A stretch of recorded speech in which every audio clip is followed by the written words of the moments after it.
can just put it to the side. These are the calculations we'll go over during lab for your experiment. So we're doing lecture 20.1 and 20.2 today. So we're going to do a chapter. Let's see, we have chapter 20 and then 21. Those are the last two full chapters we'll do in this class. And then 24, chapter 24, we'll have like a section on that. It's really, really short. So into our really second to last chapter today. And then calculations for the lab, we will do during lab section. It's just that sheet that I handed out. And then if you want to ask any review questions. Okay, and I'll be recording each component just because there's someone who requested that for today. And I'll post that online afterwards if you want to go back to it. Okay, any questions? All right, so we are opening up chapter 20 then. So let me introduce you to the notes and then also to the equation sheet. Equation sheet is just one page. It's kind of a short little page. Actually, there should be a second page for objectives, but maybe that didn't get uploaded. So anyway, this is what we have for right now. And then at the very bottom of the equation sheet, I'm going to add this, and this is a constant. So this is called the Boltzmann constant. And we'll use this just for like one or two calculations. It's not going to be used a ton, but you can write that down now as well, so we can use it during section 1.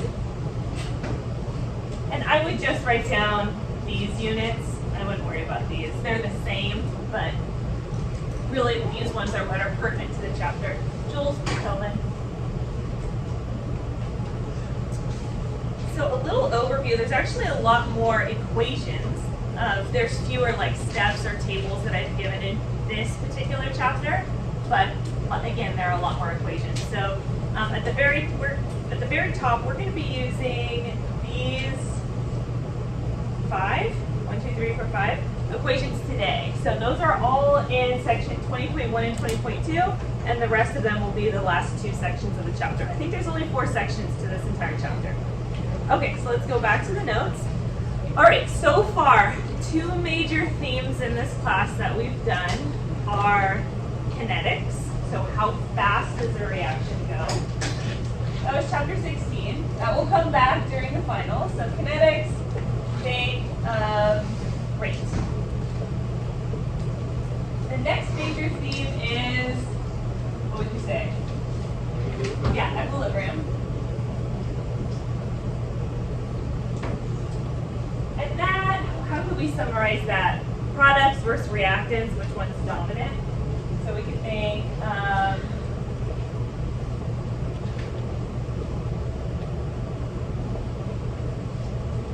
products or reactant favored.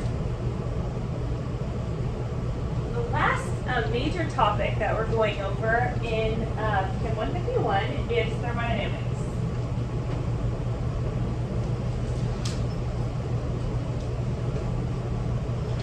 And really, if we boil that down, the whole focus of thermodynamics is spontaneity.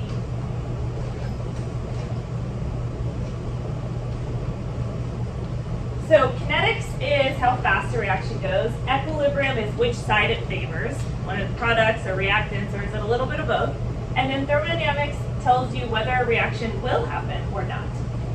Okay, we're going to apply some of these principles, mostly equilibrium, to this chapter as well, so it's not completely independent, but it is really its own kind of pillar in chemistry. Okay, so what is a spontaneous process? Okay, never mind. Spontaneous process is one in which, given enough time, it will occur without a continuous input of energy. So the reaction will happen if you just let it go long enough. If the reaction is spontaneous in one direction at certain conditions, it is non-spontaneous in the other direction. All right, this doesn't tell you anything about speed of the reaction. So a really common and easy example for spontaneity would be like a boulder on the top of the hill. So if I just went over and kind of like nudged it, right, just one little nudge, it's going to go all the way down the hill, right? I don't have to keep rolling it down the hill if that's happened. So this is a spontaneous process. Okay, so in this direction, this is spontaneous. What would be the opposite direction? So if this reaction is going this direction and it's spontaneous, what would be the non-spontaneous version of that reaction? was at the bottom of the hill and you're pushing it up. So same picture, but the ball's down here. To go up this direction, this is non-spontaneous. I'm running out of room. Here, I'm going to abbreviate. Non-spontaneous. That just means that I have to continuously input energy for the ball to go at the top of the hill. So there's a lot of reactions that are spontaneous but take a long time to occur. One is the hydrolyzation of DNA. So your DNA will naturally, energetically break down. But it happens so slowly that you are alive right now. If it happened really quickly, then we wouldn't be living. Okay, but a spontaneous process, again, doesn't tell you how quickly something happens. You could also have a non-spontaneous process that I have to put energy in, but it happens really fast. So they're not directly related to each other, so you don't want to confuse the two terms. Okay, so we're kind of going back to chapter, I think it's chapter 5. Yeah, chapter 5 in the book was all about energy, and that's back in 150. Chapter 6 is gases, I think. It's one or the other. I can't remember if gases or energy comes first. Does anyone remember that? I doubt it. Okay, let's just pretend it's chapter 5. Okay, so if any of these terms are kind of confusing and you're a little hazy on them, then go back to the previous chapter and it should clear it up.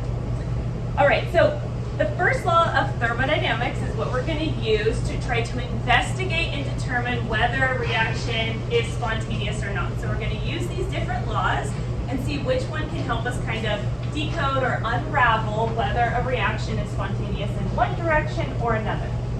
So what does the first law of thermodynamics say? This really is the first law right here. And it says that the change in energy, so E just stands for energy or internal energy. So this is energy. SYS, that stands for system. Another way to understand that is reaction. So it's whatever you're studying. The system is just whatever is being studied. So system or reaction. Plus the energy, or remember this little delta means change. So change in energy of the system plus the change in energy of the surroundings equals the change in energy of the universe. So again, this little sur is surroundings. It's everything else except for what is being studied. And then obviously univ is universe. And it says if you add those two together, the system and the surroundings, you get a change of 0, which just means energy is what? It's conserved, yes. There's no overall change in energy with the process. Okay, so this will tell you where energy is going, because if we look right here at what energy is actually equal to, it's equal to Q plus W. Q stands for what? Yeah, heat. So this is heat energy.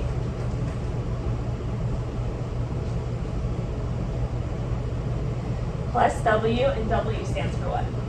Work. Work is, you can think movement. So the sum of all energies, or the change in energy for a process, is the heat energy plus the work energy together. So this actually doesn't give us enough information to tell us whether a reaction is spontaneous or whether it will occur. It just tells us where the energy is going from one thing to another. So it tells us, okay, if the system lost the energy, it went to the surroundings. If the surroundings lost the energy, it goes to the system, because I know altogether it's going to be 0, but alone it doesn't tell me enough information to determine spontaneity. So what we're concluding is, okay, we still don't have enough information. Heat doesn't give us enough information, work doesn't give us enough information, so there must be something else. Okay, what about delta H? What does delta H stand for? You guys remember? We've done delta H in this class so far, haven't we? Yeah, we have. Okay, delta H stands for what? I think people are saying it. Enthalpy? Did you say that? Or maybe not. Maybe some people said something else. Yeah, you said it, right? Okay, enthalpy is what? It's heat at constant pressure, yes. And usually in chemistry, whenever there's a heat change, it's happening at constant pressure because it's happening like in I don't have a flask in front of me, but it's happening in a test tube or a flask, and it's open to the environment. So there's really no pressure change unless you close the system completely, and then there's some change in moles of gas. But generally speaking, in chemistry, we're dealing with delta H. So delta H is just heat at constant pressure. That's what Q sub P means. So we're just continuing the investigation. Can we use enthalpy or studying where heat is transferred to tell us which direction a reaction is spontaneous? We know there's two types of reactions in regards to enthalpy, and that is an endothermic and exothermic reaction. An endothermic reaction is one in which delta H has what sign? It has a positive sign. And then exothermic reaction is one that has a negative sign. So it's just, giving heat off or taking heat in. So basically the idea is, well, can we say that all exothermic reactions are spontaneous because they're letting go of heat? And I see it shaking of the head. The answer is no, but we'll see that in a second. And then can we say that, all endothermic processes are non-spontaneous? Well, you'll see, like Julia showed, that no, we can't use that metric. But why can't we use that metric? First thing, I do need you to change this. This should say if you've printed out the notes, it should say exothermic first. The reason why we actually can't use delta H alone to determine whether a reaction is spontaneous or non-spontaneous is because we have examples of both exothermic and endothermic reactions that are both spontaneous. So that means that we cannot use delta H alone. Here are some examples of exothermic processes that happen spontaneously. Let's just look at one. Just look at A.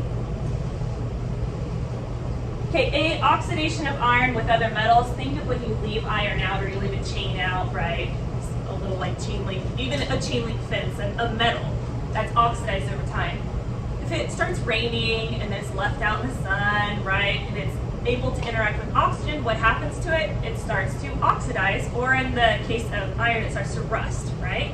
And do you have to continuously input energy for that to happen? No, it will happen spontaneously on its own. So that is an exothermic process. It starts giving heat off when that happens. Okay, and it is spontaneous. But there are also endothermic reactions that are spontaneous. Let's just look at A again. Soluble salts dissolve in water. An example, that would be, let's do this one. So when I dissolve ammonium nitrate into water, you might have done this reaction in 150. When I dissolve it, it ionizes into ammonium and to nitrate. And since it's an endothermic process, when you do that, what would you feel like on the beaker? Do you feel cold or hot? You feel cold. I know it's always, it like kind of, trips your mind up, but think if the one that's easier to remember is exothermic, exo giving heat off, you feel the heat. And so endothermic means it's like taking heat away from you. You're the surroundings. So you feel cold, right? The heat is being stripped from your hands. So you feel this coldness around the beaker.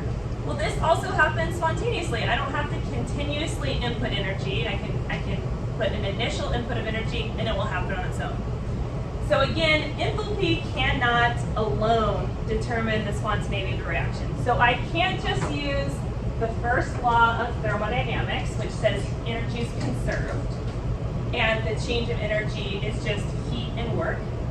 I can't use delta H. But there's some indication, based on what I've looked at so far, that maybe there's more information there for me to kind of look into. So what do previous spontaneous endothermic processes have in common? So just look at, let's see, this one, and I'll write B out so you can kind of compare. So decomposition of dinitrogen pentoxide into nitrogen dioxide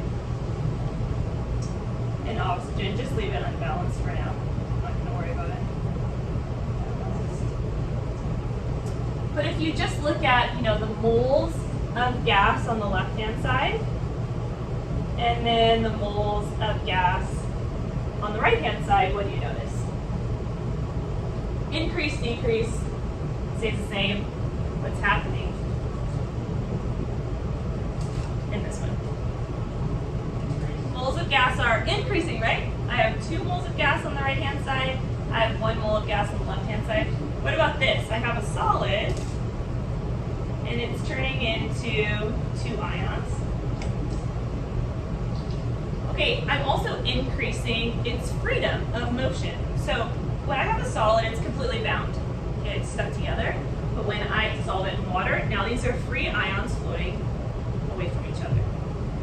Same thing here when I have a gas, but I split it up into 2 gas moles or molecules, they have more freedom of motion as well.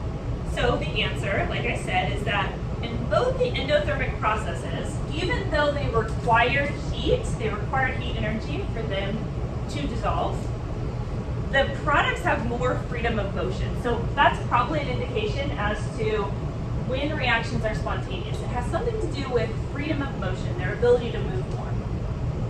And I already did this example above, so you can look at that. Okay, so what can we conclude? We can conclude that a change in the freedom of motion of particles in a system is a key factor for predicting direction of a spontaneous process. So again, we're just building. Okay, we can't just use the first law of thermodynamics to predict spontaneity. We can't just use delta H or enthalpy to predict spontaneity. But a theme already that we've started to see is that when molecules have more freedom, they're more likely to be involved in a spontaneous process. Or when you increase the freedom of the molecules, it's more likely to aid a spontaneous process. Okay, so that brings us to the idea of entropy. So right here, these 3 steps are really looking into the physical components of what entropy is, but entropy generally is not a difficult concept for people to understand. It's usually pretty straightforward. So that's the nice part about this section. So entropy, we're going to give the symbol S. So whenever we see S, capital S, think entropy. And I just want to draw your attention to the equation sheet. Notice that's all over the place. Every time we see S on here, it's almost in every single equation, that all refers to entropy. And there's 2 different types of entropy. Entropy of the system and the surroundings. I guess the third would be the universe as well. So we are going to be specific to the type of entropy that we're looking at. Okay, what is the meaning? 3 main meanings or ways to understand. First, quantization of energy, or really how much energy you have. The more energy in a system, the more entropy that system will have. I think a really easy way, and this isn't like what I would say like on Jeopardy or something like that, but I think a really easy way for us to understand entropy is the amount of disorder in a system. So as disorder increases, or amount of possible disorder, the amount of entropy increases. So if I have my stack of papers right here, and then I have everything lined up, okay, it's beautiful, perfect, it's all parallel to each other. This would be an example of very low entropy, right? Because it's very ordered and nice and pretty. But then when I work through it and it starts to go crazy, that's a lot of entropy, right? And does that happen naturally or unnaturally? Does disorder happen naturally? We all know the answer to that. It happens very naturally. So that's why spontaneous processes or natural processes have high entropy, or they change to increase the entropy. Okay, so 3 ways that entropy changes: how much energy you have. So just pretend like it's people, and it's people that are going like really slow, they have no energy. Okay, the disorder in this room, if we were all moving super slow, right, just like, I don't know, 1 mile a minute or something, there would be a very low entropy, very low disorder. But if everyone's like bouncing off the walls, like there's a bunch of 2-year-olds and they're like climbing on top of each other, okay, that's high quantization of energy. There's a lot there, and that increases the entropy. The second one, number of microstates, it's really the way that energy can be dispersed in a system. So if you have a really small system, let's say this room was like really tiny, it's just like 1/8 of the room, the amount of ways that we can disperse that energy can be kind of constructed would be a lot smaller than if we have this huge room. We have a lot more ability to disorder in that room, in a bigger space. Okay, so quantization of energy, the number of microstates, or the total energy dispersed in a system, and the way that that energy can disperse are all really the more like physical chemistry understanding of entropy. But I think, again, the easiest way is just to think of disorder. So the amount of disorder that's in a system means you have the higher entropy in that system. Okay, does that help a little bit? Of entropy, thinking disorder? Okay, we're going to start to get a little bit more into numbers. So we're going to look at how to actually calculate entropy directly. So far in what we've looked at in energy and enthalpy is we've only really looked at change in entropy and change in enthalpy, but we can actually directly calculate entropy without even looking at the change. There is an exact number for entropy at any state, and that's defined by the following. S, entropy, is equal to K, which is our Boltzmann constant, I'll write that down in a second, times the natural log of, and I think a better way to look at this is natural log of W. Okay, so again, S is entropy, is equal to K, which is the Boltzmann constant,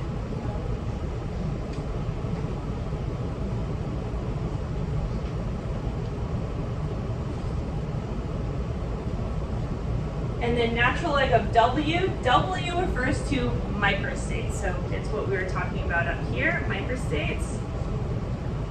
The total energy of the system dispersed is a microstate, or you can think of a state of the system. So this is microstate.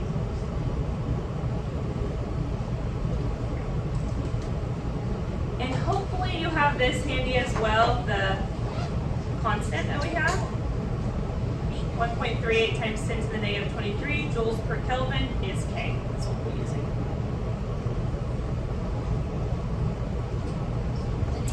All right, oh, sorry, what was that?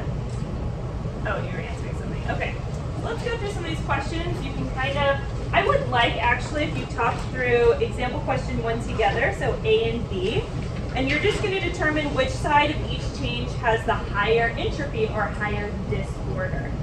Ability to be more disordered and why. So I'll give you a few minutes to talk about that in your groups, and then you'll give me some answers.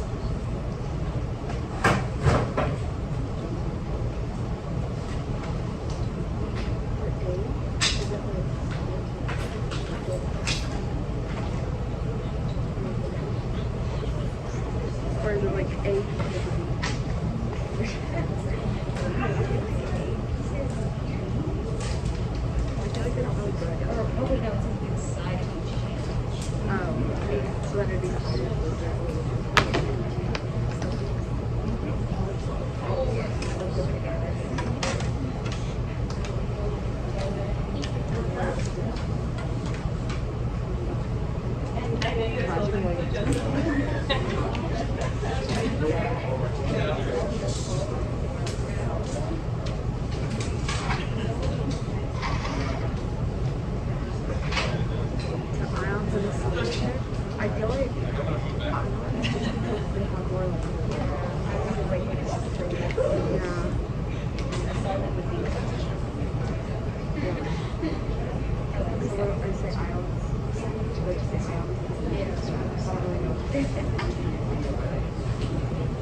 Okay, so you'll just put product or reactant in for A and B. Sorry if you put something else down. But you can tell me product or reactant, left or right hand side of the change.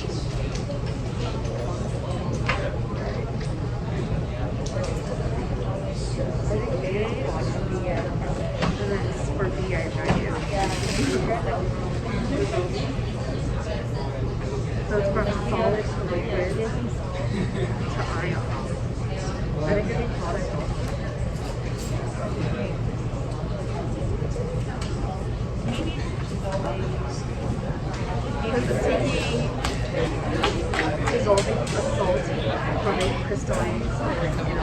So it'd be like solid to liquid. So is it just like it's like, okay, Like the whole thing.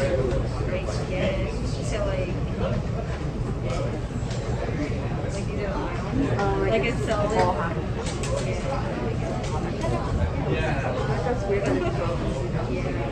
Yeah. People get like wood right. I feel like they're critical thinking.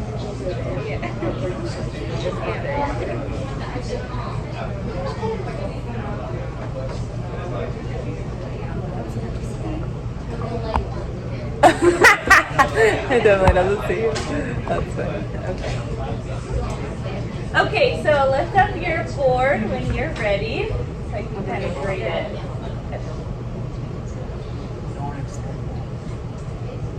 Oh. Okay, 1, 2, 3, 4, 5, 6, 7. Okay. Did you already see it? Okay. So that was 8, and then sorry, I still need B. Okay, good. 1, 2, 3, 4. Okay, you guys, I'll do B again. 4. I think I remember yours. 4. Oh, did you already do it? What did you say? Okay. Okay. What'd you say? Okay, thanks. I think there was just one product. I think there was one reactant and 7 products. Okay, phase change from solid to liquid. Yeah. This was great. Products definitely have higher entropy. They have more energy. Right? It has more heat energy, more ability to move, so higher entropy. Dissolving of a salt from a crystalline solid in a liquid to ions in solution. So you have a crystalline solid, just like this one that we did before, into ammonium, into nitrate. So yes, higher entropy on the right. So entropy is kind of pretty easy to understand. So we're going to get a little bit more into numbers now. All right, entropy is, the first thing to understand though, entropy is a state function. So extra credit for anyone that can define, without looking at your phone, what a state function is. Say it depends on what? Oh, that's like, I forgot the term for that actually. That's not that. We can start with depends on. That part was right. Depends only on the final and initial state and not the path. So it's a path independent function. So an example of another state function is enthalpy. An example of not a state function would be distance traveled. So like if I went from here to the Lompoc campus, the distance travel would be different if I went if I went to Santa Barbara and back than if I went straight there, right? So it's not dependent just on the initial and the final state, it's dependent on the path that I take. But with entropy, it actually doesn't matter how I get there. The change in entropy is always going to be the same, regardless of the path I choose. Okay, so that is a state function. Energy, enthalpy, and entropy are all state functions. Okay, let's do a couple of these together. Determine the sign of entropy in the additional examples. So we're kind of adding another element, taking into consideration that delta S, or the change in entropy, is the final state minus the initial state. So if your products, or your final state, you can think of this as products, and initial as reactants. So if your products have a higher entropy than your reactants, your delta S is going to be what sign? Yes, exactly. It'll be positive. When this is high and this is low. If it's opposite, obviously it will be negative. So I just want you to answer for A, B, and C, whether it's a positive or negative sign. So what do you think about A? It will be positive because your products have a higher entropy than your reactants. Delta S is products minus reactants. So positive is an answer, or is your answer. B, the exact opposite. That means entropy is going to be negative, or the change in entropy is going to be negative. C, we're going from dinitrogen tetroxide to 2 moles of nitrogen dioxide. Positive or negative? It's positive because you have more moles of gas, more ability to rearrange itself, or arrange itself. Any questions on that? Okay. Now, I've said this like 3 times, but I mean it now. We're really going to get into numbers. So, for a gas expanding from 1 liter to 2 liters of space. So we're going to actually quantify entropy, not just predict the sign, but get a number for it.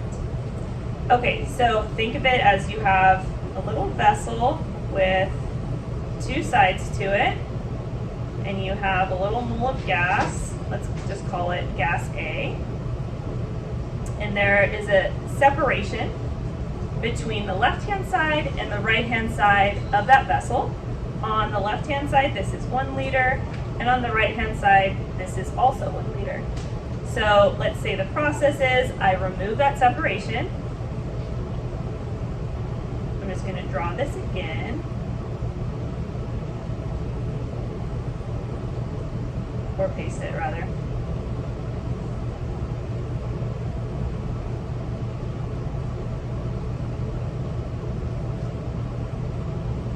A can also move over here. So I've doubled the amount of space. If I double the amount of space, that means I'm obviously increasing the amount of entropy, but how do I quantify that change? So I'm going to quantify the change from 1 to 2 liters. So 1 liter of space here, 2 liters of space available for it to travel here. Okay, so if I just had, we're specifically going to look at, let's say, neon. It doesn't really even matter what gas we're looking at, but let's pretend we're looking at neon. So if you have 1 neon molecule, or sorry, 1 neon atom, and you increase the space from 1 liter to 2 liters, and I want to quantify the change in entropy of the system from the number of microstates. Again, let me just redefine microstates. Microstates is how the energy is dispersed. So if you're doubling the amount of space that the energy can be dispersed, and you just have 1 little molecule or 1 little atom of neon, you have essentially doubled the amount of entropy for that system, or you've doubled the amount of microstates for that system. So for 1 atom of neon, you can say that the microstates have changed 2-fold, so 2 times. Let's say you have 2 neon atoms. Let's draw this again. So we have this little vessel, and now instead of 1 little neon atom, we have 2.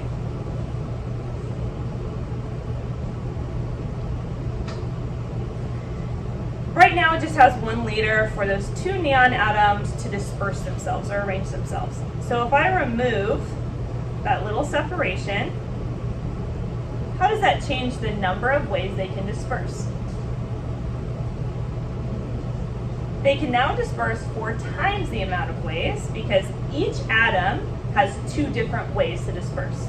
So since each atom has 2 different ways to disperse, 2 to the 2 is 4. So 4 total microstates have changed. Now you can continue this process all the way down for 3 atoms, 10 atoms, and then 1 mole of neon atoms. What you would see if you kept looking at the number of ways that they can arrange themselves as you add the number of atoms possible, that at the very end, if you had 1 mole of neon atoms, you would say the change in the number of microstates is 2 to the number of a mole, which is 6.022 times 10 to the 23rd. This is 1 mole of atoms.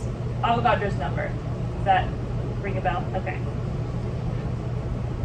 So I'm going to simplify it so that I can use it kind of in a more generic sense. So if I were to compare or divide the final microstates by the initial microstates, or look at what factor it changed by, I would say that it changed by 2 to the exponent of the number of molecules that you have present. So I'm just taking all of this and putting it into a generic formula. Remember again, W stands for what? Microstates, yes, or the way that energy can arrange itself. Microstates. Okay, so let's start plugging in some numbers. So finding change in entropy using the Boltzmann equation for 1 mole of gas. So it's the same process that I just looked at. A mole of gas expanding from 1 liter to 2 liters. I'm going to use the Boltzmann equation, and I specifically want to solve for the change in entropy. So remember, the change in entropy is going to be the final entropy minus the initial entropy. Okay. I also know what entropy is equal to. If you go back over here, we stated that entropy is equal to K times the natural log of W, which is your microstate. So we're going to substitute that expression in. So this is the same thing as K times the natural log of W final, or the final number of microstates, minus K times the natural log of W, or the initial microstates. And if you don't remember this, this is totally fine, but if you're subtracting two natural log terms, it's the same as dividing them by each other. So this is equal to K times the natural log of the final number of microstates over the initial number of microstates. Any questions about that so far? This is just a bunch of math, applying a bunch of math principles, which is a lot of chemistry. Okay, so remember above, I have an expression for final over initial. Final over initial is equal to 2 to the exponent of the number of molecules that we have. Okay, so I can simplify this a little bit further. So K times the natural log of 2 to what exponent? What am I dealing with in this problem? How many molecules? Avogadro's number of 1 mole. So it's going to be the exponent of 6.022 times 10 to the 23rd.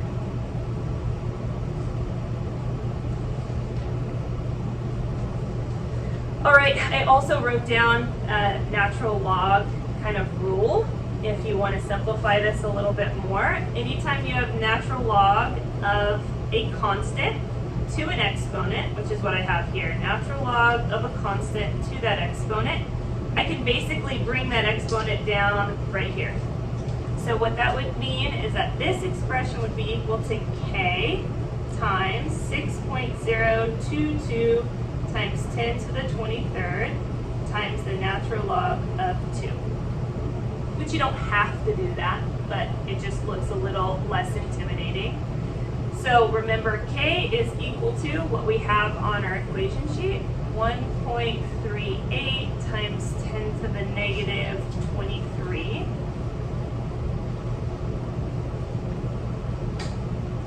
Joules over Kelvin. So go ahead and plug that in, see what you get numerically.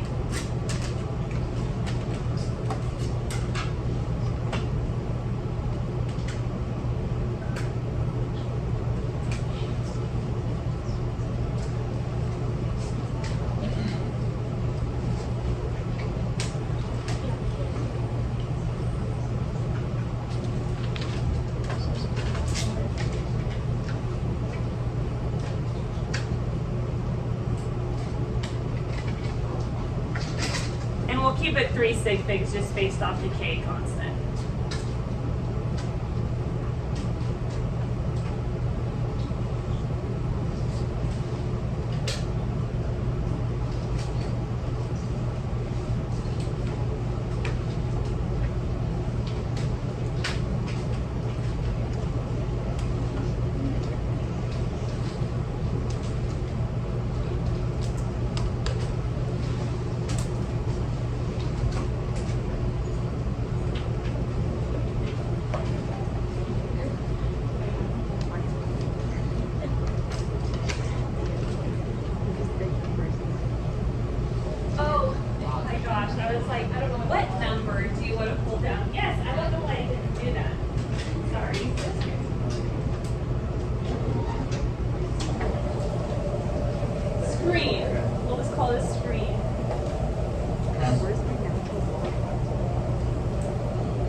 Yeah. And then units are joules over Kelvin, yeah. Oh, shoot.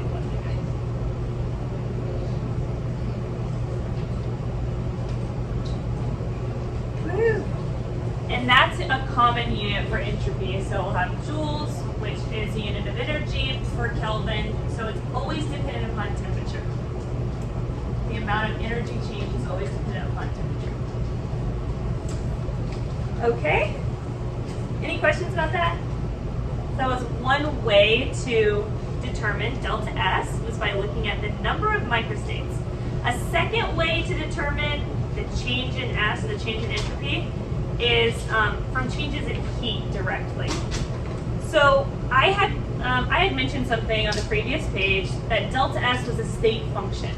So that means it's path independent. It doesn't matter the process I go through, as long as the final and the initial state are the same, the delta S should be the same, right? We're just looking at final and initial state. So in the first scenario, I had a gas that was expanding, not due to heat, but literally just from opening the separation in these two vessels. So from 1 liter into 2 liters. I had a little, say, neon gas. So and that gave me a change in entropy of 5.76 joules per Kelvin. Well, in this next scenario, I'm really going to expand the gas from 1 liter to 2 liters. But instead of just opening a separation, what I'm going to do is I'm going to have a little gas right here. Let's put our neon. And I'm going to have a bunch of sand on top.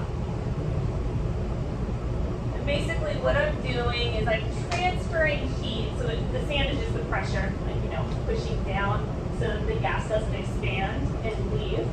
But right here, I'm going to transfer heat into this system right here. And what that will do is it makes it expand. So it makes the gas expand. So I'm going to expand from 1 liters to 2 liters. Now, is this a different method of expanding gas? Like, am I going through a different path to do that? Yeah, I'm going through a different path, but should delta S be the same? Yes, it should be the same because it's path independent. So let's just see if it is the same. Anytime I'm dealing with calculating delta S for a system, if I'm using a reversible process, which means I'm doing it like really slowly, very, very slowly, then it's quantified by taking the amount of heat that I've transferred, or that I'm transferring, that's Q, over the temperature at which that transfer took place. So to be specific, this right here, this T, always has to be in units of Kelvin. Because again, our delta S is going to be in joules over Kelvin. And then this Q right here, it's really helpful when you have it in joules. So your final answer could also be joules over Kelvin. So remember what I'm doing is I'm taking 1 mole, so the same thing, right? I'm taking the same gas, 1 mole of neon gas, and I'm expanding it from 1 liter to a new volume of 2 liters.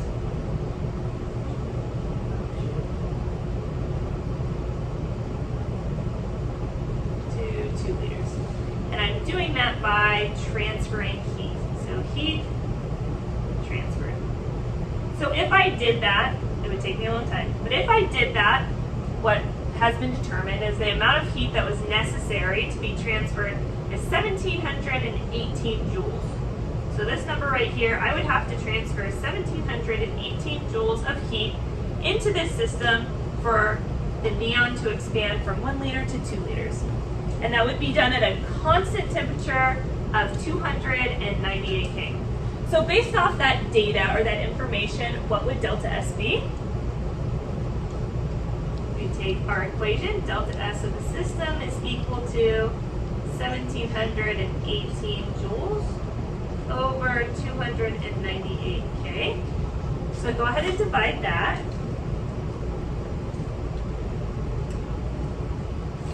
And you should get approximately the same. I think you get a 5 at the end. But we're going to put, it's approximately equal to 5.76 joules per Kelvin. Which is just showing you again that this is a state function and independent of path.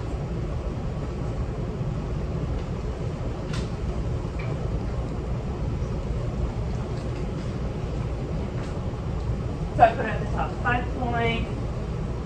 It should say 7, 6. I don't know how I got 9, 7, but 7, 6. All right, different path, but same final initial state, you get the same value. Questions on that one? All right, 2 more laws for thermodynamics that you're going to be responsible for. So what we've looked at so far is that spontaneous processes require an increase in entropy for them to occur, right? I need to increase the amount of disorder or increase the motion of freedom that molecules have in order for that process to occur.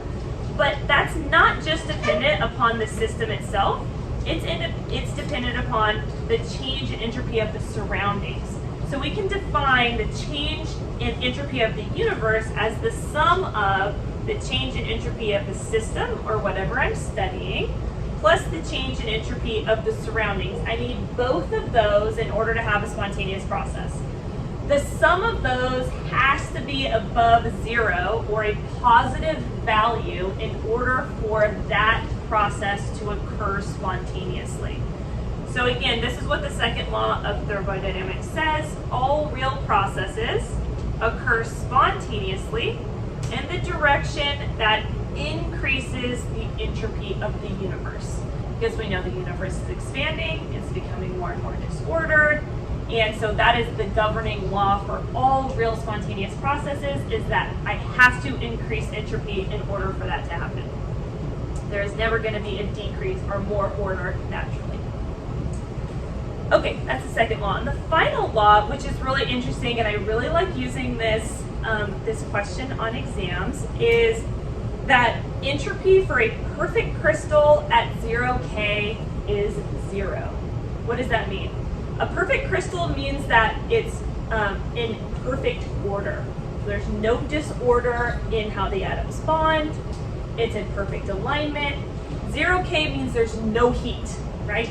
No heat energy whatsoever. So this is a theoretical thing, right? Theoretical thing. But the entropy or the disorder of that crystal is 0, because there's no vibrations happening in between the atoms, because there's no heat energy. So therefore, there's no disorder. This is really the only state function that we look at, or the only value that we look at that has a 0 point. Enthalpy doesn't have a 0 point, energy doesn't have a 0 point, but entropy does. And this is the only time that entropy is 0. So anytime you increase the temperature, that means entropy goes up. Anytime you increase disorder in any way, entropy goes up. All right, so I'm going to give this to you guys. Example question 2, 3, 4, 5, and 6. They don't actually take very long, but you're going to tell me what happens to entropy. As temperature increases, you'll just say it goes up or down. As states of matter go from a lower kinetic energy to a higher kinetic energy, etc. So you can just put arrow up or down on your board, and for each question 2 through 6.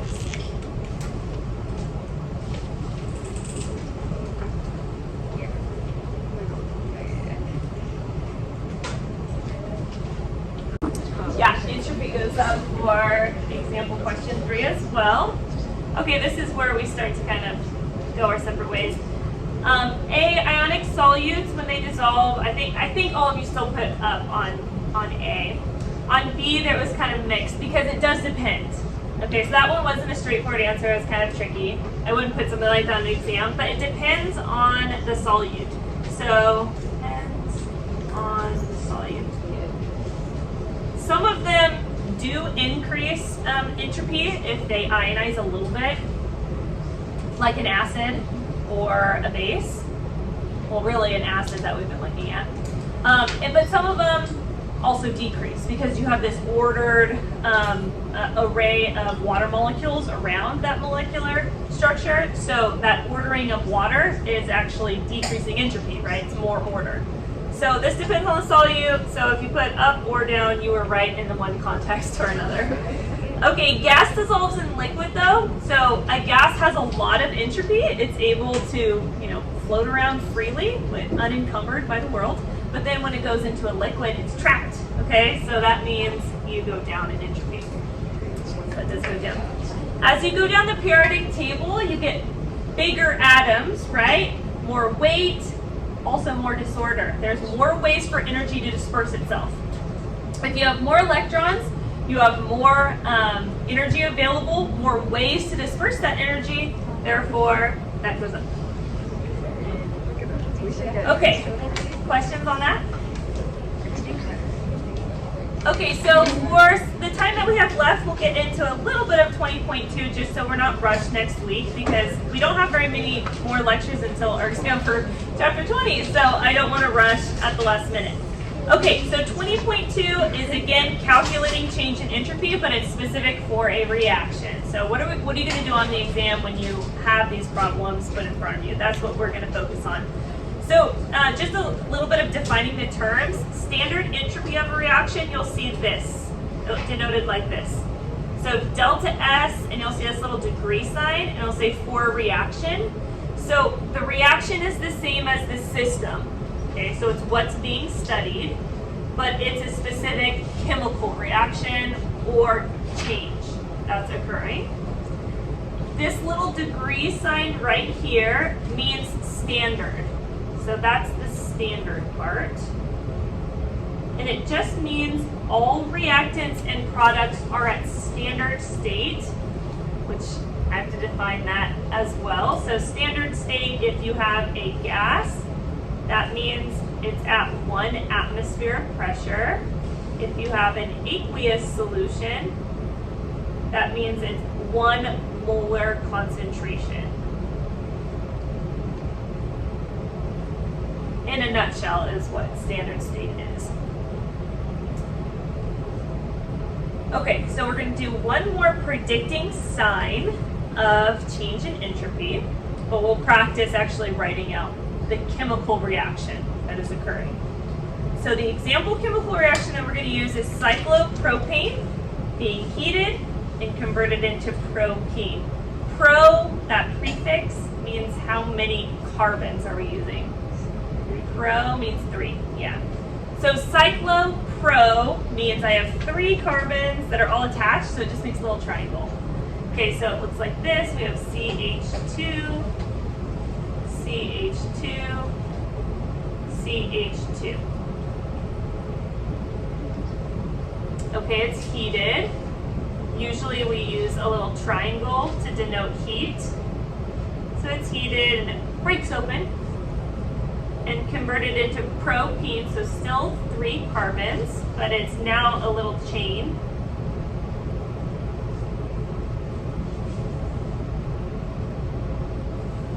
That's propene. So cyclopropane into propene. All right, and we want to look at how entropy has changed. All right, in this case right here, let's just look at our initial or our reactant. Oh my gosh, I need to turn this more often. Okay, so how are the carbons' ability to move with it in this cyclic structure? Do you think it has a lot of freedom to move, or is it hindered from moving?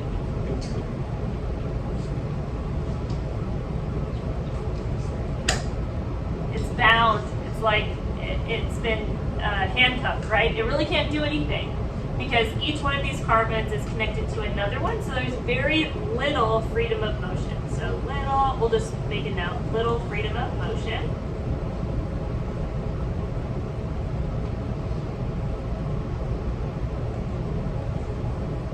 Okay, and now let's look at the product, or our final state.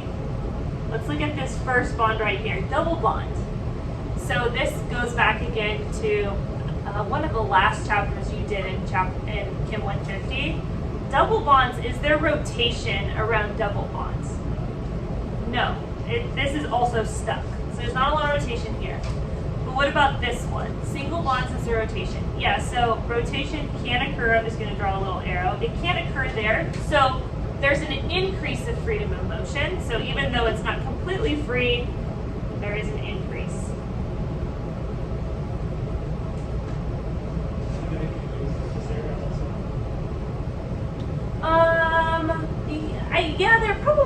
Yeah, there is probably somewhat. I wouldn't be able to really quantify it, but likely.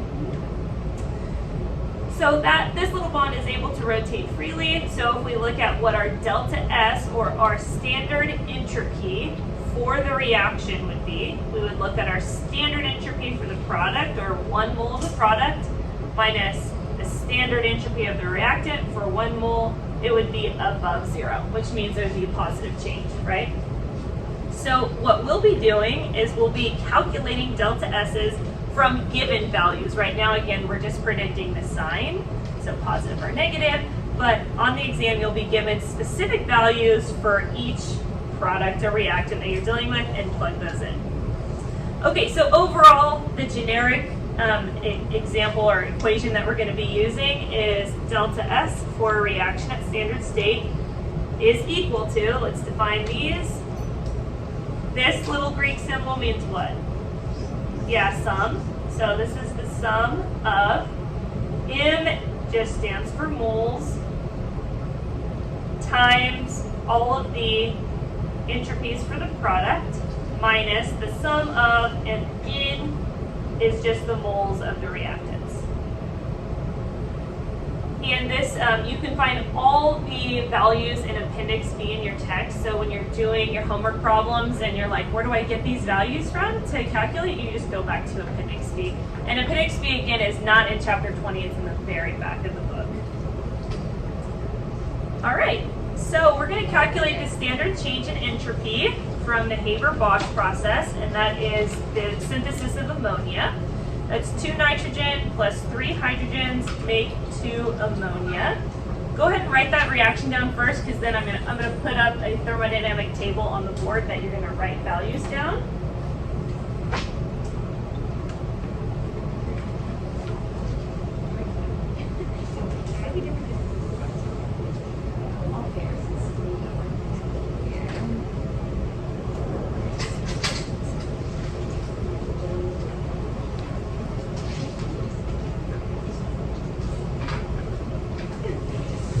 Okay, hopefully you have that.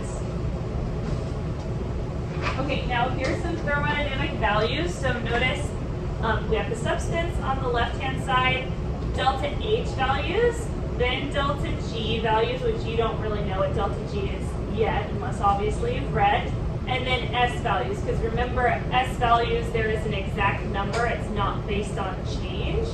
So S, and these are in joules per mole times Kelvin. Joules per mole times Kelvin. So you're multiplying these S values by the number of moles that you have in that reaction.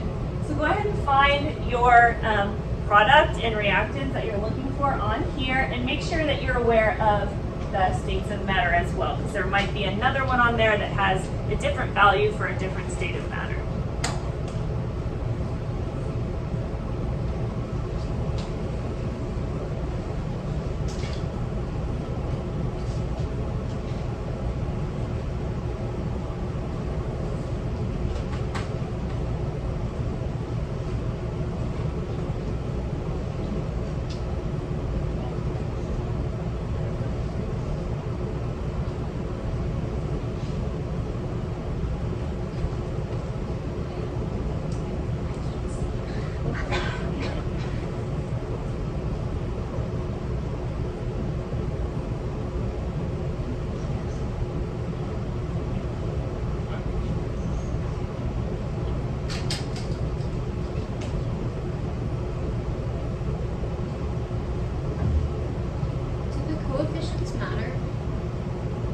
You mean in the problem, like in the balanced reaction? Yes, those stand for your moles, and that's what you'll apply when we're doing the calculation. So if you have these numbers and the reaction in front of you, you can go ahead and start the process of calculating delta S. If you want some help, then just wait another moment and I'll switch back to the other screen. Any intuition as to whether delta S will be positive or negative in this one? Looking at the moles of gas for the balanced reaction.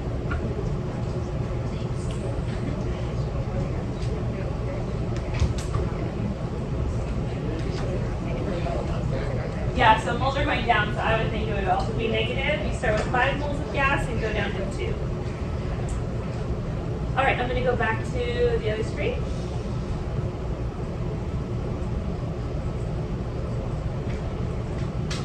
All right, those are the values I got. Just make sure those look right. If you see any issues, let me know.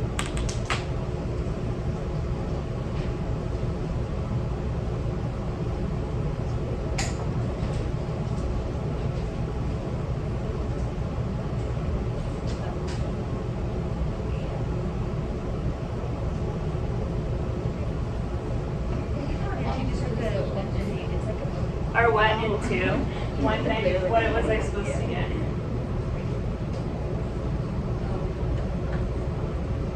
$191.6? What? 191.6. Did you guys write it down wrong? Okay. Thank you. Uh-huh.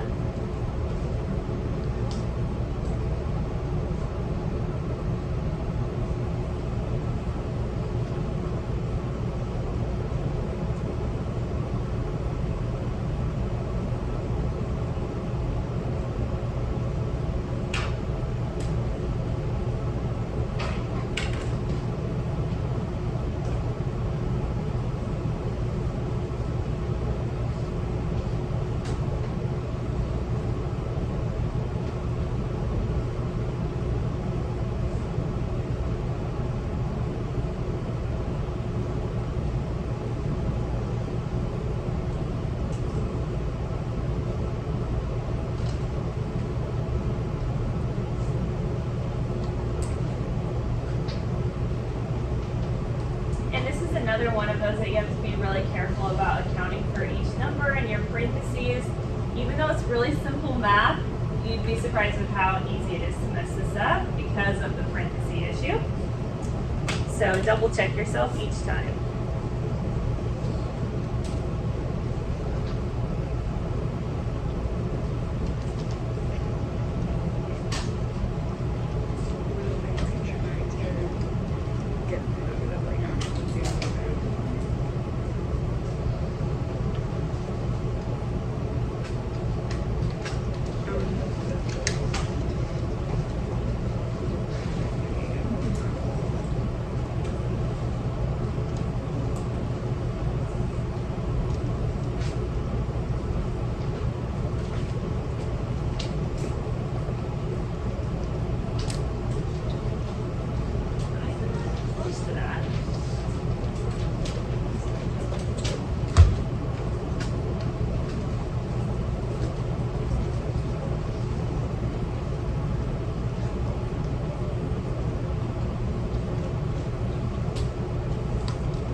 Okay, well, we'll address that.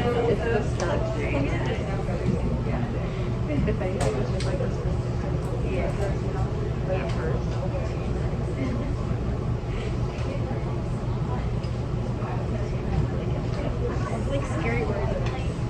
Oh, you have 197.2. Yeah, it should be 192.7. You can just read it.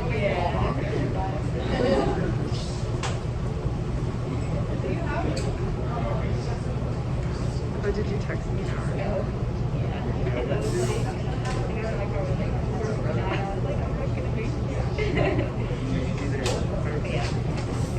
Okay, this is what I get. Anyone else get this number? Yeah? If not, it probably is a parenthesis thing. Or transposing numbers, switching them. All right, questions on this? So you will always use a table for this, or given values for S, or entropy. All right. Let's see. Do we want to go into this now? Okay, we'll just answer example question 1 at the top, and then we'll be done for lecture today. So how can a process be spontaneous? I'll give you a couple minutes to talk about it. But how can a process be spontaneous if delta S of the reaction is negative?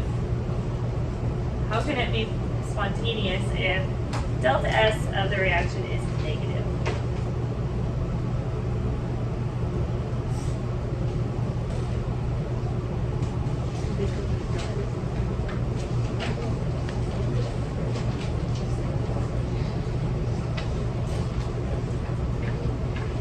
And you could also write that on your board, just like a quick synopsis. It should be really short, actually, your answer. So.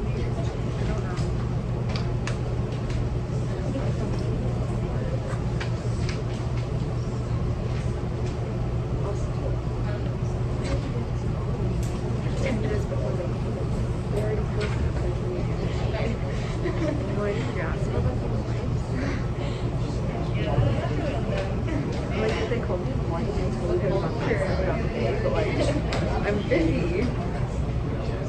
I think, I don't know, like, I don't know if I'm supposed to do not disturb and it just runs off.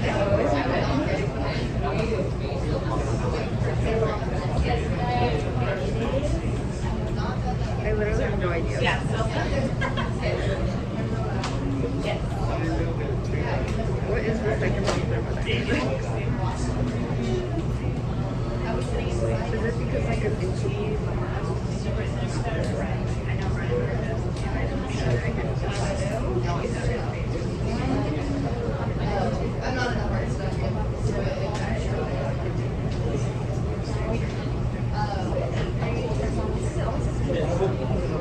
Oh, yeah.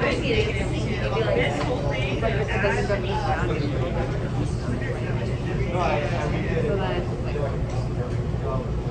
Yeah, but this you put in negative, and this should be It's just an answer.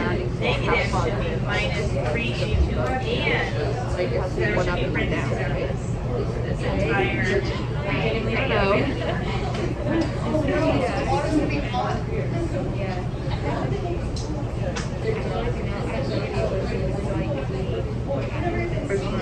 Any thoughts? Any thoughts? Anybody? Chain.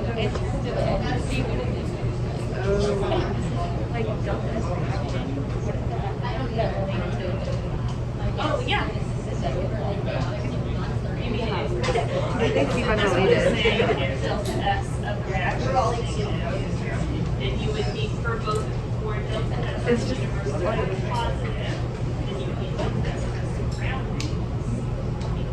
Right? because it's an overall process that occurs spontaneously in the direction that increases the entropy of the universe. Well, So if if we have negative not yes or no. then like So the surrounding a fluid process is can extra still be positive to spontaneous make up for if the delta S of the reaction is negative. Yeah. Delta S equals zero.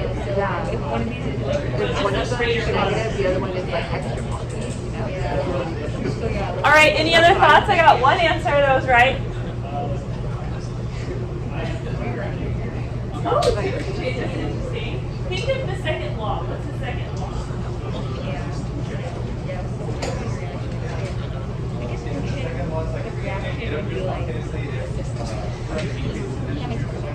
Yes, okay. Okay, go to the second law, like what you're saying. So delta S of the what? What's the first thing? Delta S of the universe equals what? Yeah, plus of the surroundings, right? And that all has to be what? Greater than 0, right? So if you have delta S of the system is negative, in order for the whole thing to be greater than 0, delta S of the surroundings has to be positive, a greater positive, right? So one of them has to be a greater positive than the other for the whole thing to be greater than 0. Okay? Yeah? Is that where you're going? I thought that's where you're going. Yeah. I read your mind. Okay, so that's it for lecture today. Let's come back at 6:30 and